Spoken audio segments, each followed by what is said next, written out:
Hola muchachos, buenas noches.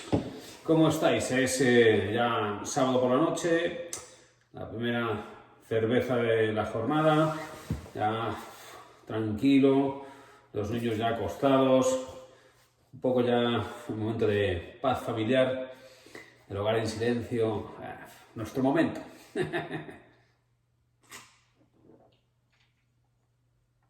El primer trago siempre es el mejor. Bueno, pues hoy me gustaría hablaros de varios temas porque en lo personal y en lo profesional pues se dan una serie de circunstancias y después también en el ámbito internacional hay novedades importantes que me gustaría comentaros. Bueno, desde el punto de vista de lo personal, profesional, bueno, comentaros que lo que ya os comenté en su momento, ¿no? De que la serie por Mongolia, que ahora mismo se está emitiendo en la 2 de Diario Un Nómada, que iba a ser la última temporada en RTVE, la cadena pública, con una serie de desacuerdos o desavenencias que habíamos tenido contractuales, y entonces que no pensábamos, ni yo ni ellos, renovar el contrato de Diario Un Nómada, y que me llevaría el formato a Canal Viajar con una serie de viajes que he estado haciendo por España y por Portugal. Y también tenía un material pendiente del verano pasado, que fue el regreso de la Gorda desde Mongolia, que hice un recorrido por Europa Oriental bastante interesante. Y eso quedaba ahí con un fleco que no sabía muy bien qué iba a pasar, dónde se iba a emitir, ¿no? Si en Canal Viajar o al final se emitiría en televisión española, porque, bueno, pues no estábamos llegando a un acuerdo. Y la verdad es que muchos habéis comentado, oye, te seguiríamos a Canal Viajar porque si lo pones en tus contenidos los veremos, y otros que me habéis comentado que en una televisión de pago no lo veríais, ¿no? Que es una pena y tal. Bueno, de pago es todo ya, ¿no? O sea, porque YouTube es de pago en el sentido de que tenéis que soportar anuncios para ver los vídeos. Y cada vez más se impone el pago por contenidos a través de las plataformas, además populares, ¿no?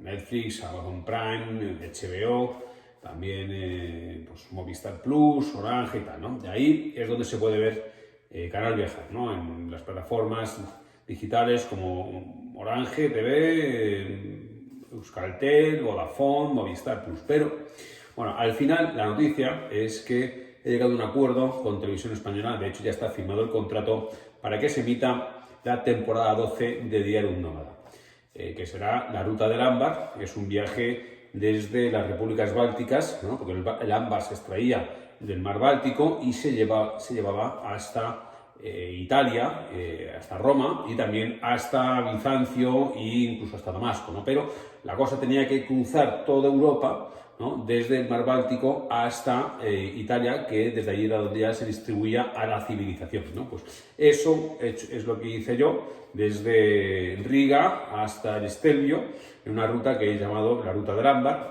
aunque la mía es más bonita, porque es una ruta de la antigüedad que trataba de evitar las montañas, y yo me he tirado ahí por unas cuantas montañas porque me parecía más interesante para el viaje en moto. Pero he recorrido sitios espectaculares como el bosque de Bilowieza en Polonia, donde están algunos bisontes rescatados de, en fin, los bisontes europeos que estaban prácticamente extinguidos, y será su hábitat natural. Y bueno, pues se ha resuelto el contencioso que tenía con Televisión Española gracias a, bueno, a las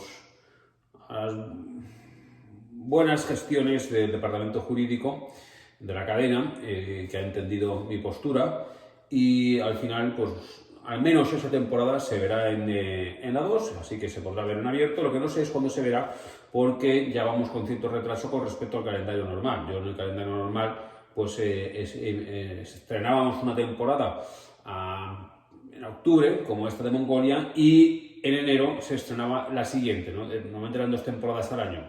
pero esta, pues yo para que se hubiera estrenado en enero tendría que haberla entregado en octubre y con todas estas historias pues la tengo montada pero no tengo hecho toda la pospo, ¿no?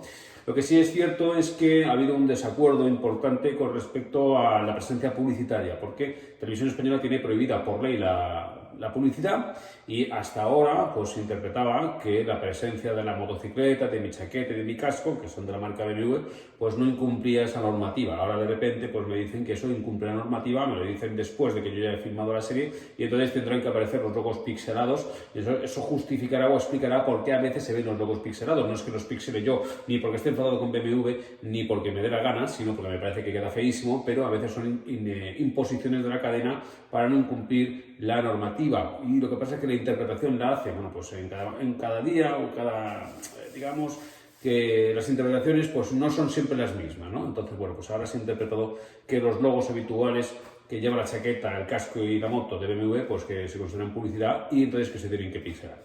En mi caso, todos reconocéis la moto, la gorda y ya está. Pero bueno, yo, en fin, hago lo que me dicen, ¿no? O sea, yo soy un mandado en el sentido de que a mí me compran un programa pero me dicen que tiene que durar media hora, pues yo lo hago de media hora, ¿no? Ya sé que los episodios os parecen cortos, pero eso no depende de mí. O sea, si por mí fuera, los haría más largos, ¿no? Pero intentaría cobrarlos más. Pero me dicen media hora, pues yo me ajusto a la media hora. Después de esta noticia, es que al final la temporada, que no sabemos cuándo en el 2021, de la Ruta del Ámbar se emitirá en la 2, en abierto, para que todos la podáis ver y después se colgará en la web para que la podáis consultar cuando queráis. Yo seguiré haciendo los episodios que tengo previstos para Canal Viajar, que me he comprometido a 60 episodios nuevos, inéditos, serán España y Portugal, y además también serán episodios hechos con el material que no se ha emitido en Televisión Española del viaje por Asia Central y Mongolia, porque claro, a mí me sale muchísimo material que no me cabe en esos 30 episodios, en esos 13 episodios por temporada, 30 minutos. Entonces hay mucho material extra que se acabará viendo en esta serie en Canal Viajar. Y bueno, pues así que voy a tener trabajón por un tubo, ¿no? Así que bueno, por eso está bien, brindemos por ello. Lo que no sé es cuándo podré volver a viajar por el mundo, tal como está la situación internacional con el COVID.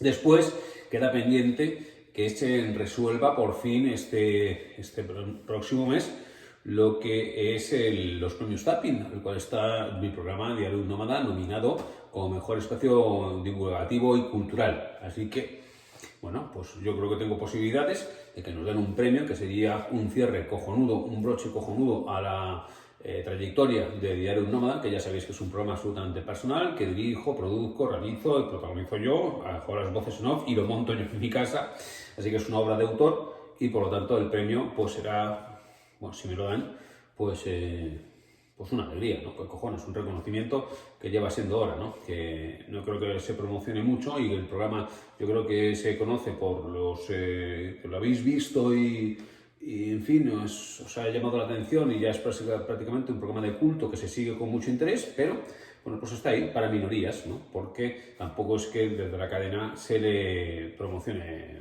demasiado. Bueno, pues, pero en fin, a mí me interesa hacerlo, me divierte hacerlo y bueno, pues para mí es una satisfacción el poder hacerlo, divertirme haciéndolo y después que lo disfrutéis y lo veáis, pues a mí eso me agrada muchísimo. Y después, con respecto a los libros que os comenté, a la posibilidad de reeditar mis antiguas novelas, eso ya está encarrilado. No será para inmediatamente, pero ya está encarrilado porque como pedí ayuda en este canal, ¿no? Para entre mis amigos de Confinablog, ¿sabe quién me podía ayudar para convertir las antiguas novelas en formato Word? Pues Ismael Rosado, que es un lector, se ha encargado de ofrecerme su ayuda.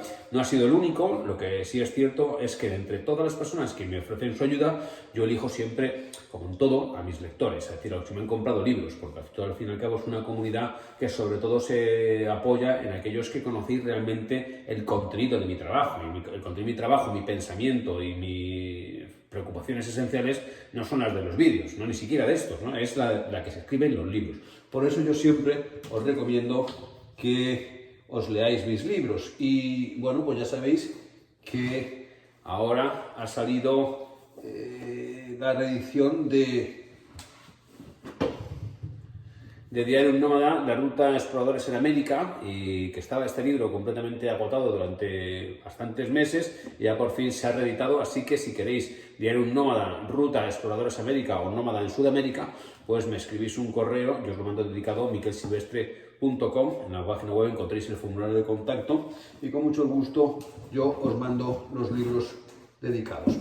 Pero, aparte de esta historia, quería comentaros algo que ya tiene que ver con el aspecto internacional, con las noticias internacionales, y no son las elecciones en Estados Unidos. Afortunadamente, esa inflamación informativa ya ha bajado un poco, y se trata de algo al cual se le está dando muy poca cancha, se está hablando muy poco. De hecho, yo no me había enterado hasta que me ha llamado mi amigo Manuel Pérez, que ha viajado conmigo por esa zona, por el Sáhara, y él está muy pendiente de las noticias que de allí nos llegan, y es la rotura del alto el fuego entre Marruecos y el Polisario. Entonces, yo os voy a explicar un poco la situación, luego a cada uno que tome su partido y su opinión, ¿no? O sea, yo tampoco tengo muy claro cuál es lo que, no sé, porque conozco a saharauis, conozco marroquíes, conozco la zona bien.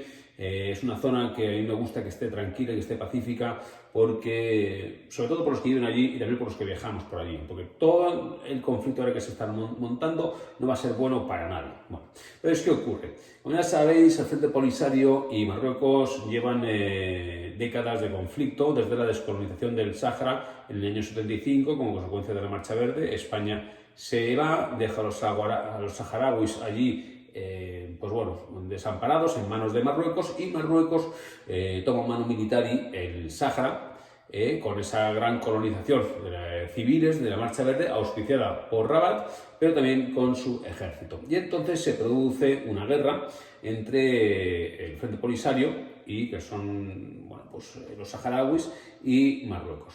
En los años 90 se produce el alto el fuego auspiciado por Naciones Unidas, pero desde el año 90 hasta aquí las cosas han cambiado mucho, ¿no?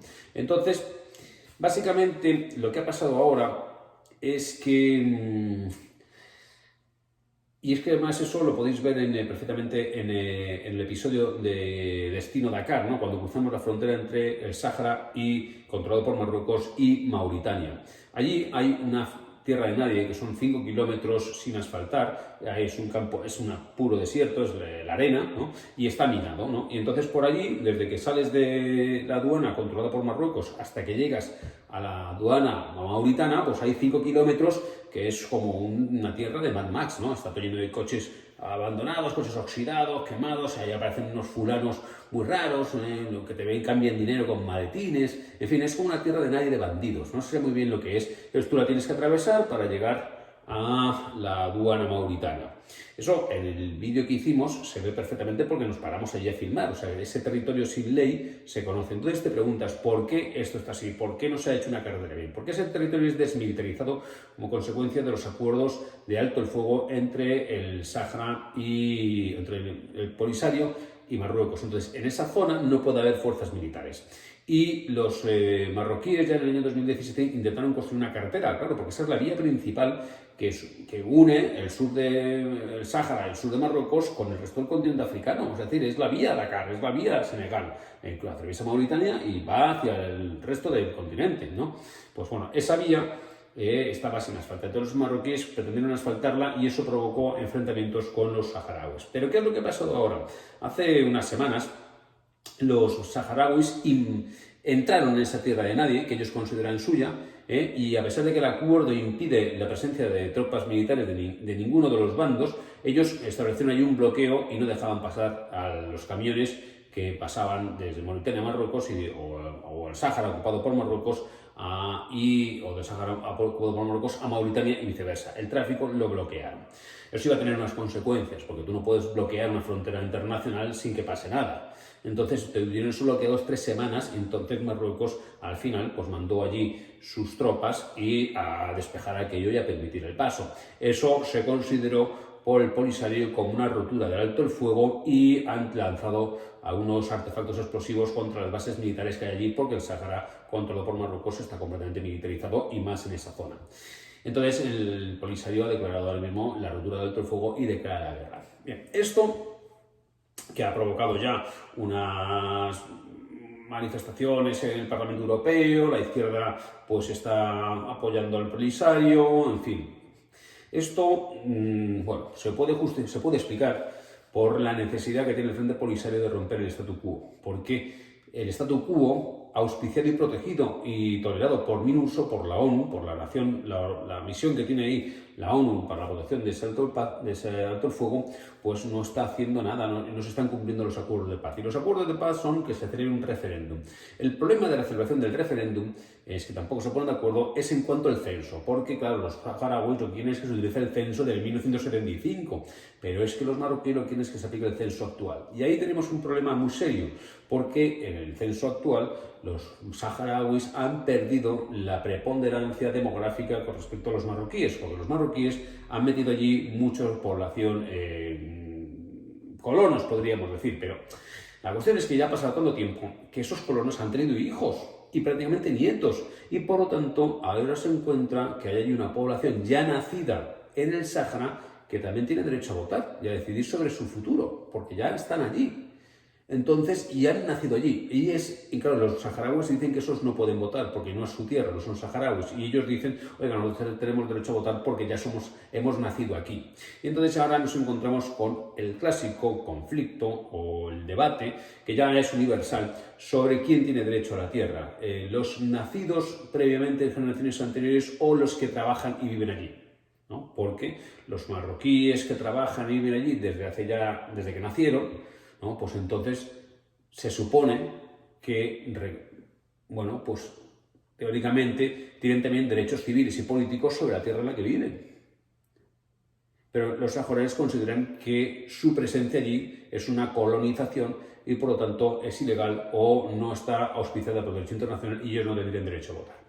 Entonces, esa es la base de todo este jaleo y toda esta historia que tenemos en el sur del Sáhara, que nos afecta a todos porque si se produce un conflicto militar y social y demográfico en esa zona, pues como una onda expansiva se va a extender por todo Marruecos y por todo el Magreb. Crisis migratoria hacia España, evidente, y hacia la Unión Europea, desestabilización en uno de los países más importantes del norte de África, estable y seguro, como es Marruecos, y nadie quiere que Marruecos se convierta en una Libia o ni siquiera en una Argelia, y por lo tanto, atención, porque una desestabilización y una mayor inseguridad en el Sáhara, bueno, pues para los que viajamos es un desastre, ¿no? Porque esa es una zona maravillosa que no podríamos ya visitar, ¿no? Pues ya se pondría la cosa muy complicada,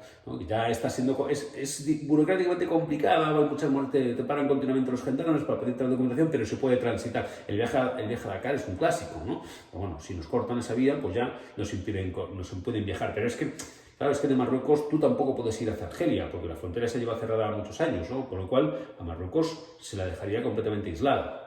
Entonces, y luego, bueno, Marruecos es un país estable, es un país que es amigo de Occidente, con sus más y sus menos, porque a nosotros nos tienen siempre cogidos por los huevos con el tema de la presión migratoria, pero ellos también sufren una presión migratoria brutal, porque toda esa gente que cruza el Sáhara, a los que llaman aquí en los informativos subsaharianos, que son negros, ¿no? Pues los negros o subsaharianos, como quieras llamar, pues esos se entran en Marruecos y allí son tratados no muy bien, pero claro, es que supone una presión demográfica brutal, entonces tienen que dar una salida a esa gente y entonces esos nos vienen a nosotros y claro, Marruecos, pues como hace Turquía en el otro lado, pues aprieta o suelta en función también de sus intereses y también de lo que le paguemos. Bueno, ese es el escenario en el cual nos estamos moviendo y cada uno tendrá sus opiniones con respecto a lo que se debe hacer. Yo, desde luego, como siempre os digo, yo no sé nada. Me resulta muy difícil dar una respuesta categórica sobre quiénes tienen razón, qué es lo que se tiene que hacer, cómo se arregla el mundo. Yo, machos, os garantizo que la gente que piensa que el mundo se arregla en dos patadas, ¿no? Que los problemas son fáciles, pues me dan una gran envidia, pero al mismo tiempo pienso que están equivocados, porque los problemas son muy complejos, este problema no ha conseguido resolverse y no tiene pinta de que se vaya a resolver. Lo que sí entiendo es que la jugada estratégica ahora mismo por parte del Frente Polisario sea necesaria porque intentan romper el statu quo de alguna forma, porque el statu quo les está agobiando, les está asfixiando en los campos de Tinduf, en los campos de refugiados en Argelia, y Marruecos yo creo que se siente bastante cómoda con el statu quo. Entonces, bueno, pues puedo entender los intereses de cada una de las partes, pero a mí, como occidental, como viajero, como amigo y aliado moral de tanto de los saharauis como de los marroquíes, ¿no? Porque siento simpatía por ambos, ¿no? Y comprendo las razones de ambos, pues todo esto para mí es una mierda potente, ¿no? Pero bueno, solo puedo, en fin, desear que esto se arregle de la mejor manera posible y que la cosa no se desmante. Así que nada, muchachos. Ya sabéis, si queréis un libro dedicado, me lo pedís en miquelsilvestre.com y si no, haced lo que salga de la polla.